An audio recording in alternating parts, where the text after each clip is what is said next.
पुण्यात महात्मा गांधी यांच्या पुतळ्याची विटंबना केली गेली आहे। सूरज शुक्ला नावाच्या व्यक्तीकडून ही पुतळ्याची विटंबना केली गेली आहे। कोयत्यानं गांधीजी यांच्या पुतळ्याची तोडफोड केल्याची माहिती सध्या समोर येते आहे। तोडफोड करणाऱ्या आरोपीला पोलिसांनी सध्या ताब्यात घेतलेला आहे। त्याची चौकशी सध्या सुरू असल्याची माहिती।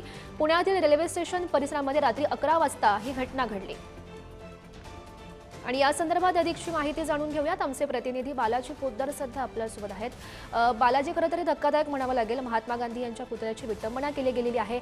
पोलिसांनी आरोपीला ताब्यात घेतलेला आहे। काय नेमकी अधिकची माहिती सध्या समोर येते पोलिसांकडून?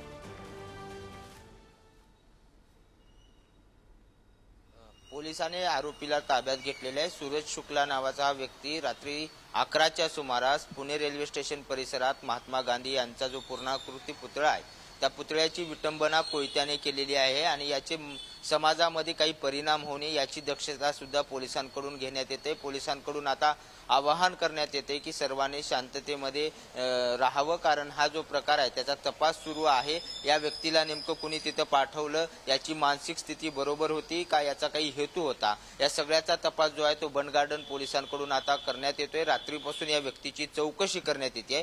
मात्र एवढ्या रहदारीचा जो परिसर आहे, पुणे रेल्वे स्टेशन मध्ये सातत्याने प्रवासी पुणेकर नागरिक मोठ्या प्रमाणात असतात। तिथे सुरक्षा व्यवस्था असते, तिथली स्वतः रेल्वेची सुरक्षा व्यवस्था असते आणि पुणे पोलिसांची सुद्धा सुरक्षा व्यवस्था असते। असे असताना देखील या व्यक्तीने इतकं धाडस कसं केलं, कोयता घेऊन हा व्यक्ती त्या ठिकाणी कसा आला आणि हा सगळा प्रकार कसा घडला याचा तपास जो आहे तो पोलीस करतायत। मात्र ही जी घटना झाली ती मात्र खूप निषेधार्ह आहे आणि त्यासाठीच आता काँग्रेसने आंदोलनाचा इशारा दिलेला आहे। निषेध आंदोलन काँग्रेसकडून करण्यात येते। मात्र या सगळ्या प्रकरणामध्ये समाजामध्ये कुठे काही तणाव निर्माण होणे यासाठी सुद्धा पोलीस सगळा प्रयत्न करताना पाहायला मिळत आहेत। नेमका आता याच्या तपासामध्ये हा व्यक्तीकडून काय समोर येते ते पाहणं महत्त्वाचं आहे। गौरी, नक्कीच बालाजी, या घडामोडींवर असंच लक्ष ठेवून राहा। तुर्तास धन्यवाद दिलेल्या सविस्तर माहितीसाठी।